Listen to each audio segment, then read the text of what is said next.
बिस्मिल्लाहिर्रहमानिर्रहीम, अस्सलाम वालेकुम। आज के इस लेक्चर में हम बात करेंगे फ़ंक्शंस की। तो सबसे पहले हम देखते हैं कि फ़ंक्शन होता क्या है। आप अगर देखें तो आपके पास आपकी डेली लाइफ में हम आपके इर्द गिर्द हमेशा हो क्या रहा है कि आपके पास एक सेट है और एक दूसरा सेट है, इन दोनों के बीच में एक रिलेशन है। वो रिलेशन क्या है कि यहाँ का हर एलिमेंट जो है वो किसी ख़ास रूल के तहत यहाँ पर जा रहा है। तो ये जो हमारे पास सेटअप है, ये जो रूल है, ये जो प्रोसीजर है, हम इसको मैथमेटिक्स में फंक्शन कहते हैं। सो फॉर्मल डेफिनेशन क्या है फंक्शन की? A function is a rule that assign each input exactly to one output. यानी हमारे पास एक सेट है जिसमें इनपुट्स हैं और एक सेट है जिसमें आउटपुट्स हैं, और बीच में हमारे पास एक रूल है यहाँ से यहाँ तक का, जो इसके हर एलिमेंट को कहाँ पे लेके जा रहा है। इसके हर एलिमेंट को हमारे पास इस आउटपुट के, यानी इस सेट ए के हर एलिमेंट को सेट बी के यूनिक एलिमेंट पे लेके जा रहा है। तो ये जो हमारे पास ये जो रूल है, इसको हम एफ जी एच से डिनोट करते हैं, इसको हम कहते हैं फंक्शन। तो हमारे पास जो एक्स एलिमेंट है किसी सेट ए का, तो इसका जो इमेज होगा एफ ऑफ एक्स, इसको हम कहेंगे इनपुट, इसको कहेंगे आउटपुट। इसका नाम, इसको हम इमेज कहते हैं, इसको हम कहते हैं प्री इमेज। तो फंक्शन एक्चुअली चीज़ क्या है? फंक्शन हमारे पास जो है, इसकी इम्पोर्टेंस क्या है कि function provide a systematic way to describe relations. They are use to model the phenomena in physics, biology, economics, engineering. उसके बाद जो ग्राफिकल हमारे पास रिप्रेजेंटेशन है वो विजुलाइज करती है ट्रेंड्स और पैटर्न्स को, जो भी हम पीछे भी देख के आए हुए हैं। तो फंक्शन क्या चीज़ होती है? मैथमेटिकली हम कहते हैं कि ये मेरे पास एक सेट है ए, एक सेट है बी, ये फंक्शन है F from A to B. इसको हम क्या कहते हैं कि F is a function from a set A to set B that assign each element of the set A to the unique element of set B। अब ये rule हम define कर देते हैं। मिसाल के तौर पर मैं कहता हूँ F of X is equal to, जैसे यहाँ पे लिखा हुआ है 2x + 3।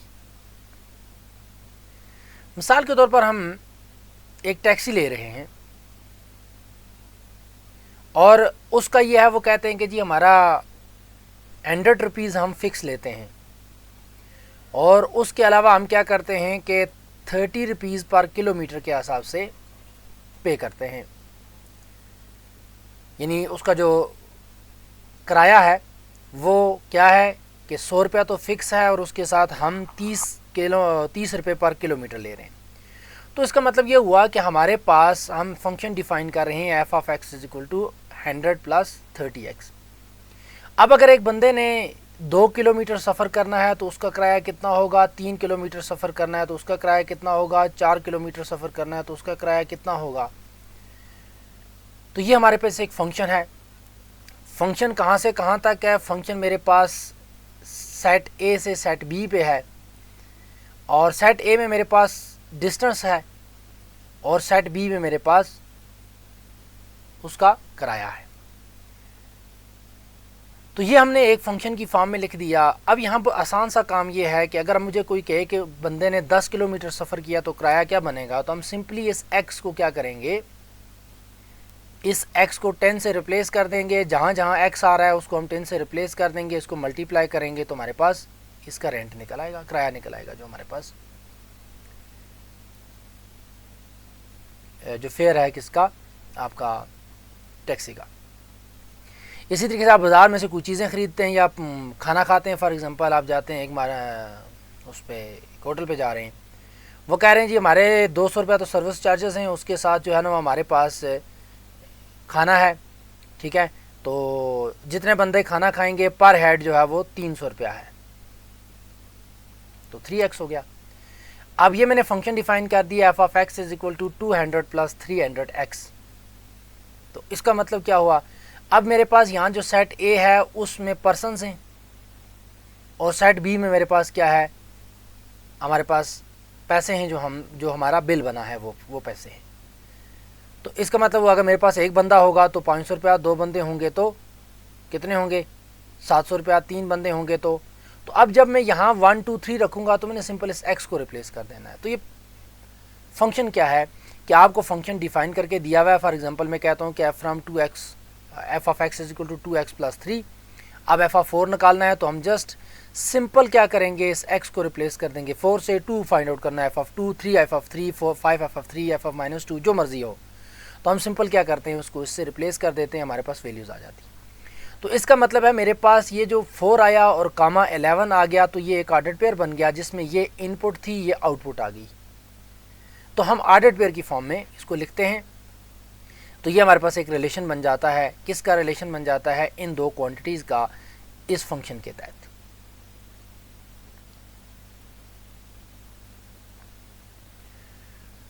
उसके बाद ने कहा कि determine whether the relation is a function. अब जो रिलेशन फंक्शन कब बनता है,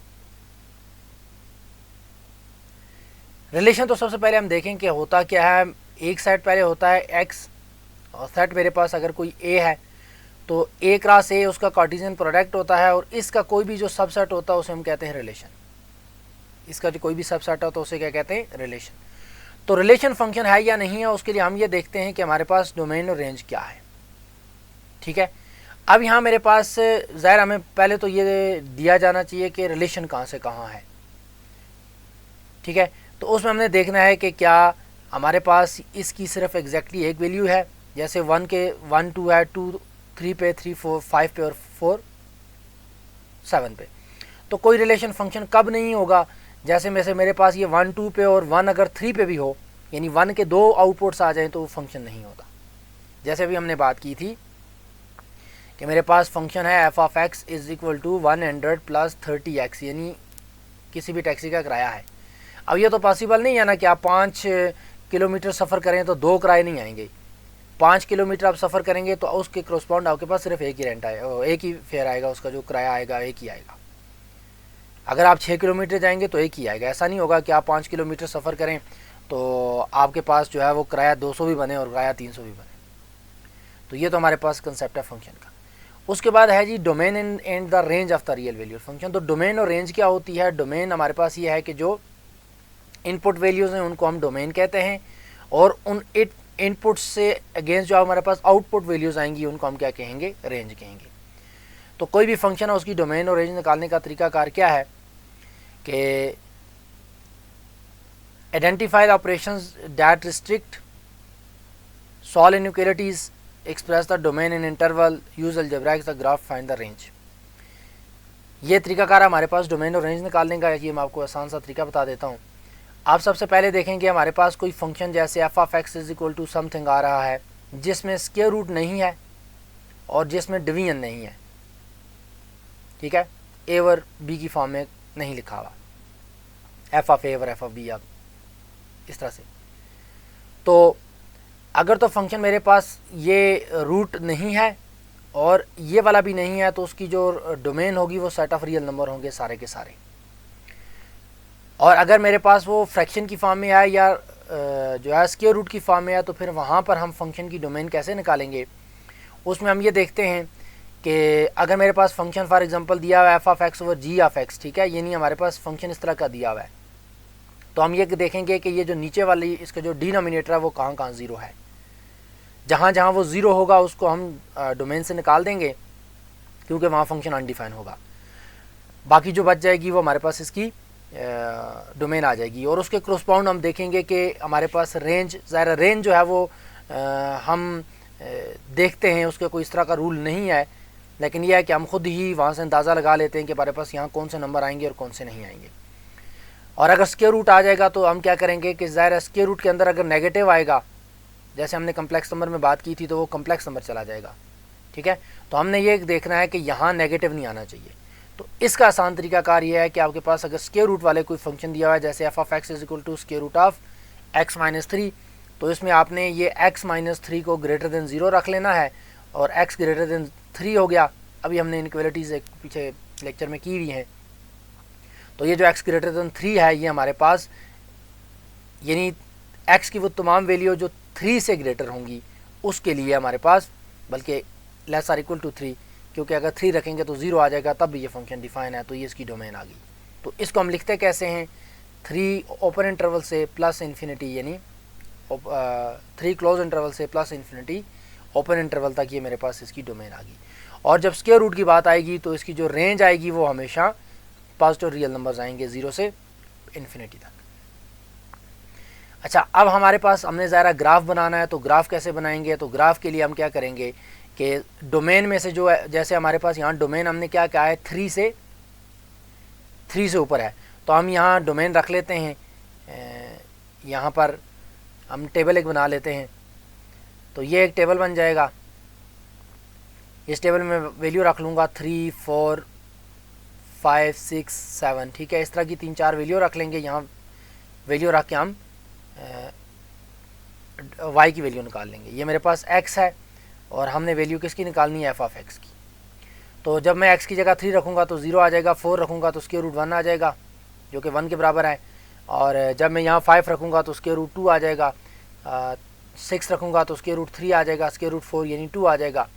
तो इस तरह की मेरे पास वैल्यूज़ आएंगी। आप डिफरेंट वैल्यू रखेंगे या आप 5, 8, 10 वैल्यू रख लें, तो उसके बाद फिर हम इनको लोकेट करेंगे। जैसे हमने एक सेट ऑफ कम्प्लेक्स नंबर में इनको लोकेट करना मैं आपको बताया था कि ये पॉइंट कहाँ आएगा। तो 0, 3 कहाँ आएगा, 0 मेरे पास x एक्सेस में है और 3, 0, ये मेरे पास ऑर्डर पेयर क्या बन गया 3 एंड 0। ये ऑर्डर पेयर मेरे पास क्या बन गया 4 एंड 1। ये क्या बन गया 5 एंड स्क्वायर रूट 2, 3 वो निकाल लें आप क्या आता है। तो 3, 3, 0 मेरे पास कहाँ आएगा, x एक्सेस पे 3 ये है और y 0 है, तो ये मेरे पास पॉइंट आ गया। दूसरा है 4, 1, तो x एक्सेस पे 4 और 1 यहाँ आ जाएगा। इसी तरीके से 5 स्क्वायर रूट 2 यहाँ पर। इसी तरीके से आप चले जाएंगे 7 पे और 7 - 3 तो स्क्वायर रूट 4, 2 तक यहाँ y एक्सेस चला जाएगा। हम क्या करेंगे, इनको आपस में मिला देंगे।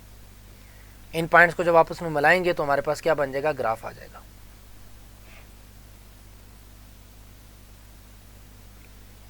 तो आपने जो काम करना है वो ये करना है कि इसकी डोमेन, रेंज और ग्राफ आपको आने चाहिए। उसके बाद हमारे पास देखें find the domain of the range. अब यहाँ वही बात है कि यहाँ स्क्वायर रूट में बात आ गई है 1/x - 2। अब हमने देखना क्या है कि डिनोमिनेटर में x - 2 है, तो जब मैं x की जगह 2 रखूँगा तो ये 0 हो जाएगा, तो मैं x को रेंज में से निकाल दूँगा। क्या निकाल दूँगा, और डोमेन में से निकाल दूँगा।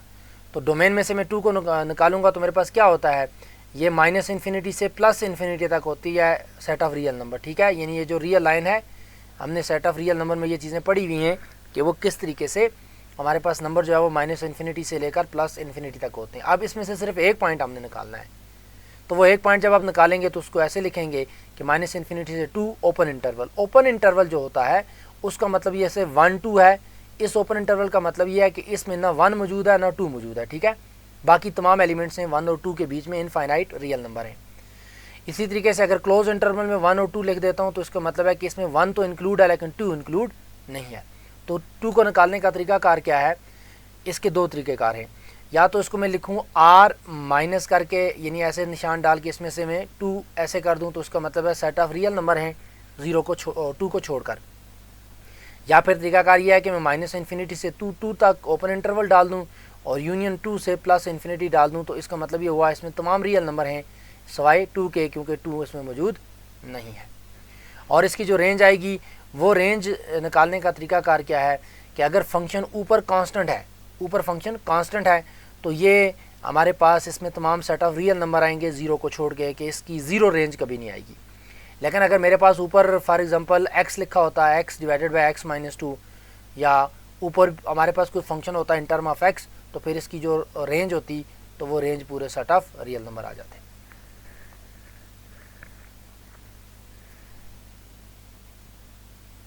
इसका ग्राफ क्या बनेगा, ग्राफ फिर वही वाला काम है कि हम यहाँ एक टेबल बनाएंगे और वो टेबल क्या होगा, यहाँ x और यहाँ f(x) है, तो x की जगह मैं वैल्यू रखता जाऊँगा, f(x) की वैल्यू निकालूंगा। लेकिन x की जगह मैं क्या नहीं रख सकता, 2 नहीं रख सकता, ठीक है। तो 2 के अलावा मैं रखूँगा। तो 2 के अलावा अगर हम रखेंगे तो मैं यहाँ पर रख लेता हूँ, 2 छोड़ देता हूँ, मैं 3, 4, 5 रख लेता हूँ, फिर -1 कर देता हूँ, 1, 0, -1, इस तरह के आप पॉइंट रख लें। ये आप पॉइंट रख लेंगे तो इसके वाई हमारे पास आ जाएगा। यानी अगर मैं एक्स की जगह -1 रखता हूँ तो 1 डिवाइडेड बाय -1 -3 तो ये -2 तो ये मेरे पास आएगा -1/3। तो -1/3 यहाँ पर आ गया, पॉइंट्स में आएगा। इसी तरीके से जब मैं यहाँ पे 0 रखूँगा तो ये -1/2 आ जाएगा। 2 मैंने रखना नहीं है क्योंकि वहाँ अनडिफाइंड है। और इसी तरीके से जब मैं यहाँ 3 रखूँगा तो मेरे पास 1 आ जाएगा। 4 रखूँगा तो 1/2 आ जाएगा। 5 रखूँगा तो इस तरह से मेरे पास वैल्यूज़ आती जाएंगी। ठीक है, 3 की जगह हमारे पास क्या आ गया 1, 4 की जगह मेरे पास आया 1/2 और इसी तरीके से 1 की जगह मेरे पास क्या आ गया -1। ठीक है, और 5 की जगह आ गया मेरे पास यानी 1/5 - 2 तो ये मेरे पास 1/3 तो ये 1/3 दे देगा। तो ये पॉइंट आपने क्या करना है एक्स वाई में लोकेट करने हैं। जैसे कि मेरे पास 1 पे ये -1 दे रहा है तो एक्स एक्सेस जब मैं 1 रखूँगा तो वाई मेरे पास -1 आ जाएगा। अच्छा, इसको जब मैं 3 रखूँगा तो ये मेरे पास 1 दे देगा। मैं 4 रखूँगा तो ये हाफ दे देगा। 5 रखूँगा तो 1/3 दे देगा। तो ये हमारे पास फंक्शन यूँ ऐसे करके बनेगा। और इसी तरीके से नीचे भी ये फंक्शन यूँ ऐसे करके बन जाएगा। तो ये फंक्शन का ग्राफ बनाने का तरीकाकार है, यहाँ बना के दिए हुए, आपने इसको देख लेना है। ये इस तरह के ग्राफ बन रहा है। उसके बाद हमारे पास है लीनियर फंक्शन, जो हम पीछे पढ़ के आए हुए हैं कि लीनियर फंक्शन क्या होता है। वही जो लीनियर इक्वेशन थी वो समझ लें कि हमारे पास लीनियर फंक्शन के तौर पे आएगा। तो वो इस तरह से होता है कि f(x) = mx + c। तो इस तरह के जितने भी फंक्शन होते हैं उनकी जो डोमेन और रेंज होती है वो सेट ऑफ रियल नंबर ही होती है, और इनका जो ग्राफ बनता है वो स्ट्रेट लाइन बनता है। ठीक है, वो स्ट्रेट लाइन कोई ओरिजिन से गुजरेगी या जहाँ से भी गुजरेगी, जिस तरह की होगी। ये जो m है ये हमारे पास होती है स्लोप, और ये जो b होता है वाई इंटरसेप्ट होता है। स्लोप का मतलब ये हुआ कि मेरे पास ये जो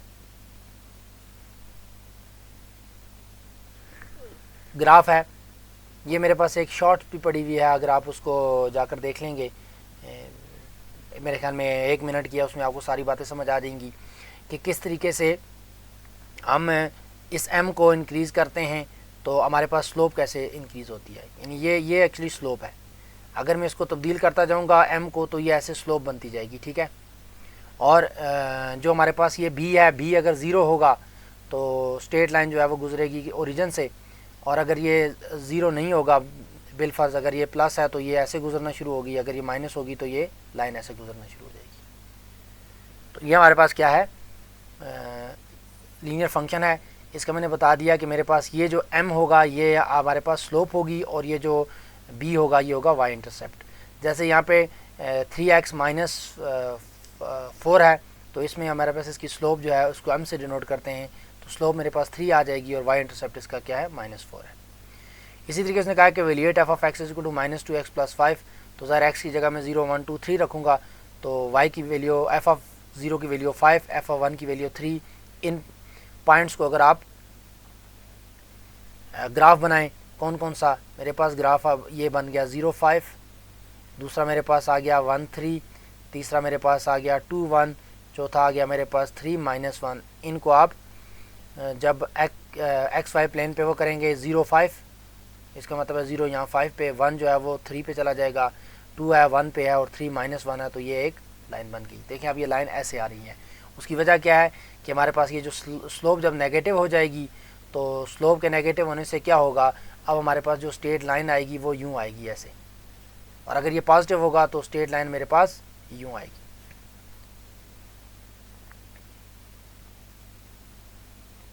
तो ये हमारे पास इसकी ग्राफिकल इंटरप्रिटेशन है कि जब भी हमारे पास इस तरह की लीनियर फंक्शन होगा तो लीनियर फंक्शन का मैंने बताया है कि वो उसका ग्राफ हमेशा स्ट्रेट लाइन आ जाएगा। नीचे एग्जांपल दी हुई example 13, plot f(x) = -x + 10 for x = 0 to 10, identify the trend. तो x की जगह हमने 0 रखना है, 1 रखना है, 2 रखना है, 3 रखना है, y की वैल्यू आती जाएगी, और जब हम इसको ग्राफ बनाएंगे तो इस तरह की एक स्ट्रेट लाइन आ जाएगी। तो ट्रेंड क्या है कि ये हमारे पास linear decrease with x increase, कि जो हम x की वैल्यू को इंक्रीज़ करते जा रहे हैं, y जो है हमारे पास, चूँकि देखें ना ये ग्राफ इसका यहाँ नीचे आ रहा है ऐसे, तो यहाँ से हमने शुरू किया, x को हम इंक्रीज़ करते गए, y नीचे आता जा रहा है। ठीक है, तो इसका मतलब है जो हम x को x जब मैं 0 रख रहा हूँ तो y मेरे पास 10 है, लेकिन जब मैं x को 10 पे लेके आऊँगा तो y 0 हो जाएगा। तो इसका मतलब है ये एक्स और वाई के बीच में ऐसा रिलेशन है कि जो एक्स की वैल्यू हम इंक्रीज़ करते जा रहे हैं तो वाई क्या हो रहा है, डिक्रीज़ होता जा रहा है।